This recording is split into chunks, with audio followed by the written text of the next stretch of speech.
Welcome all you arithmetic ninjas to question number 18. Now remember the song, the cha-cha slide. In the cha-cha slide there's a line that says slide to the left, slide to the right. Now we're going to remember times to the left and divide to the right. And basically that tells you which way to move your digits, because this symbol here could easily be a times. It isn't, it's a divide, so we're going to move our digits to the right, but if it was a times, we would move our digits to the left.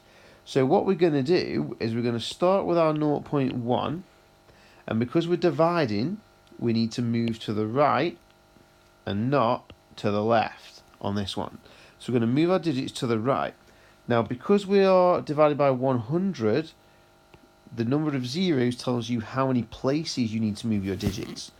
Now, when we talk about moving digits, the decimal point doesn't move. The decimal point stays where it is. So if that decimal point stays there, and each digit moves 2 places to the right, because there are 2 zeros on 100, the 1 is going to go 1, 2 places into this square.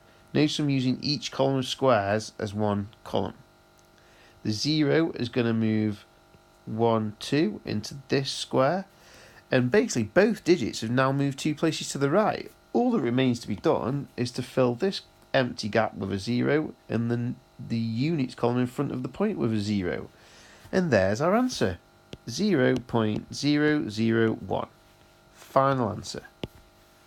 If you're going a stage further, you might need to know that if it was dividing by 10, that would move the digits 1 place to the right, and if it was dividing by 1,000, that would move the digits 3 places, because there are 3 zeros. If you're multiplying, you move your digits to the left. But remember the cha-cha slide.